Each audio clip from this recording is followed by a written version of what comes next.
പോരാളിയാവുക. മാസങ്ങൾ കടന്നുപോയി. ഫ്രാൻസിസ് തൻ്റെ ആരോഗ്യവും ചുറുചുറുക്കും വീണ്ടെടുത്തു. വ്യാപാരങ്ങൾ പിതാവിനെ സഹായിക്കാൻ ഫ്രാൻസിസ് വീണ്ടും കടയിൽ പോയി തുടങ്ങി. പഴയ കൂട്ടുകാർ അവനെ തേടി വന്നു. തെരുവിൻ്റെ ഉത്സവങ്ങളിലേക്ക് അവനെ നഗരം ക്ഷണിച്ചു. വീണ്ടും പഴയ ജീവിത രീതിയിലേക്ക് മടങ്ങിയെങ്കിലും ദീനാനുകമ്പ ഫ്രാൻസിസിൽ കൂടുതൽ തീക്ഷ്ണമാവുകയായിരുന്നു. കടയിലിരിക്കുമ്പോഴും ഫ്രാൻസിസിൻ്റെ മനസ്സ് മറ്റെവിടെയോ ആയിരുന്നു. ചിന്തകളെ നിയന്ത്രിക്കുവാൻ കഴിഞ്ഞില്ല. സഹായ അപേക്ഷയുമായി എത്തുന്ന ആരെന്തു ചോദിച്ചാലും കൊടുക്കാനും പാവങ്ങളുടെ കണ്ണീരിൽ അലിഞ്ഞു പോകുമായിരുന്നു. അപ്പൻ അറിയാതെ പണപ്പെട്ടിയിൽ നിന്ന് കൈയിട്ട് പാവപ്പെട്ടവർക്ക് നൽകുകയും സ്വന്തം കുപ്പായം ഊരി നൽകാൻ പോലും ഒരിക്കൽ തയ്യാറായി. ഇങ്ങനെയെല്ലാം ആണെങ്കിൽ അദ്ദേഹത്തിന് മുമ്പിലത്തെ പോലുള്ള സന്തോഷമോ പ്രതീക്ഷയോ മനസ്സിൽ പതിഞ്ഞില്ല. താങ്ങാനാവാത്ത എന്തോ ഒരു ഭാരം ഹൃദയത്തിൽ കയറ്റിവച്ചിരിക്കുന്ന പോലെ. അങ്ങനെയിരിക്കെ ഇതാ വേറൊരു യുദ്ധം ഫ്രാൻസിനെ മാടി വിളിക്കുന്നു. 1204 ജർമ്മൻ പ്രഭുക്കന്മാർ ഇന്നസെൻ്റ് മൂന്നാമൻ മാർപ്പാപ്പയോട് യുദ്ധം പ്രഖ്യാപിച്ചു.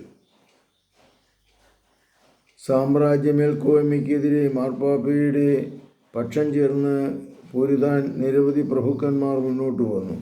അവരിൽ പ്രമുഖനായ വാൾട്ടേർ പ്രഭുവിൻ്റെ സൈന്യത്തിലേക്ക് ആളുകളെ റിക്രൂട്ട് ചെയ്യുന്ന വിവരമറിഞ്ഞ് ഫ്രാൻസിസിന് ആവേശം അണപൊട്ടി ഒഴുകി.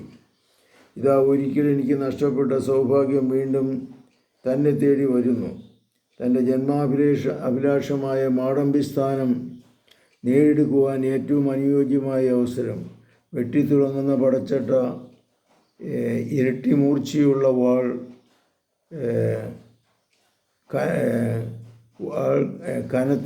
കനമുള്ള പരിച എല്ലാം അണിഞ്ഞ് കരുത്തുറ്റ പടക്കുതിരയുടെ പുറത്ത് യുദ്ധക്കളത്തിലേക്ക് കുതിക്കുവാൻ തയ്യാറായ ഫ്രാൻസിസിന് വീരോചിതമായ യാത്രയയപ്പാണ് പിതാവ് നൽകിയത്.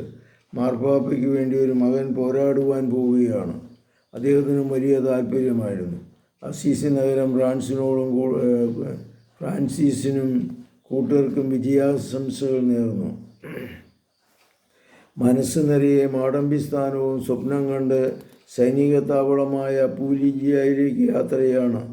ഫ്രാൻസിസും കൂട്ടരും വഴിയിൽ വെച്ച് ദരിദ്രനായൊരു മുൻ സൈനികനെ കാണാനിടയായി. മാർപ്പാപ്പയ്ക്ക് വേണ്ടി യുദ്ധം ചെയ്യുവാനുള്ള ആവേശത്തിൽ തൻ്റെ പഴച്ചട്ടിയും വാളുമായി പുറപ്പെട്ടിരിക്കുകയാണ് അയാൾ. പുതിയത് വാങ്ങാൻ പണമില്ല. അതിന് അലിവ് തോന്നിയ ഫ്രാൻസിസ് തൻ്റെ വെട്ടിത്തിളങ്ങുന്ന പടച്ചട്ടിയും വാളും അയാൾക്ക് സമ്മാനിച്ചു.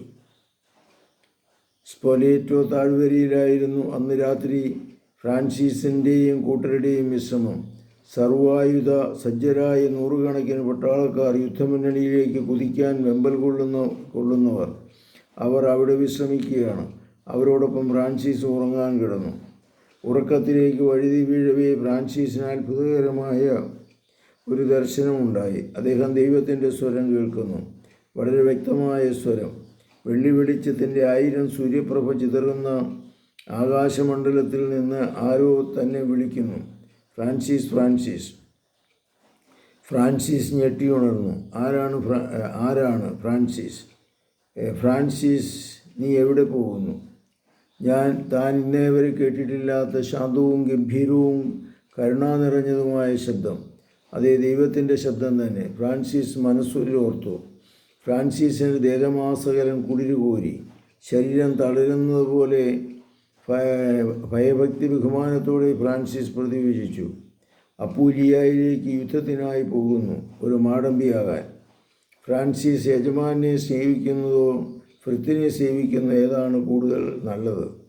തീർച്ചയായും യജമാനെ സേവിക്കുന്നതാണ്, ഫ്രാൻസിസ് ഉത്തരം പറഞ്ഞു. എങ്കിൽ നീ എന്തിന് ഭൃത്തിനെ സേവിക്കുവാൻ പോകുന്നു? ആ ചോദ്യം അസ്ത്രം പോലെ ഫ്രാൻസിസിൻ്റെ മനസ്സിൽ തറച്ചു. ആ ചോദ്യത്തിന് ഉത്തരം കിട്ടാതെ അദ്ദേഹം പകച്ചു. വെറിയാർന്ന ശബ്ദത്തിൽ ഫ്രാൻസിസ് ചോദിച്ചു, കർത്താവേ, ഞാൻ എന്താണ് ചെയ്യേണ്ടത്? നീ അസീസിയിലേക്ക് മടങ്ങുക. അവിടെ എത്തുമ്പോൾ ഇനി എന്താണ് ചെയ്യേണ്ടതെന്ന് ഞാൻ നിന്നെ അറിയിക്കാം. പെട്ടെന്ന് മുറിയിലെ പ്രകാശം മങ്ങി. കൊടും തണുപ്പിലും ഫ്രാൻസിസ് വിയർപ്പിൽ മുങ്ങി. മാടമ്പി സ്ഥാനം തേടി യോദ്ധാവായി മടങ്ങുവാനുള്ള ആഗ്രഹങ്ങൾക്ക് വിരാമമിട്ട് പിറ്റേന്ന് പുലർച്ചെ അസീസിയിലേക്ക് അദ്ദേഹം മടങ്ങി.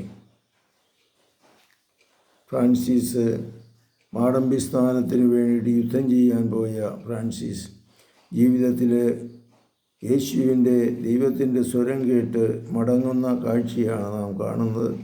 പലപ്പോഴും ആഗ്രഹങ്ങളുടെ പിറകെ, തിന്മയുടെ പിറകെയൊക്കെ പരക്കം പായുമ്പോൾ, സ്ഥാനമോഹങ്ങളുടെ പിറകെ പരക്കം പായപ്പോൾ ദൈവം നമ്മളിലേക്ക് കടന്നു വന്ന് നമ്മുടെ മനസ്സിനൊരു മാറ്റം തരും.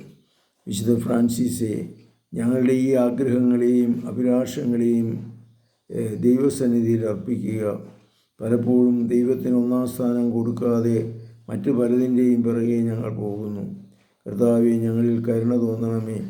പരിശുദ്ധ പരമദിവ്യകാരുണ്യത്തിന് നേരവും ആരാധനയും സ്തുതിയും പുകഴ്ചയും ഉണ്ടായിരിക്കട്ടെ. ഈശോ മിശിഹായ്ക്കും സ്തുതിയായിരിക്കും.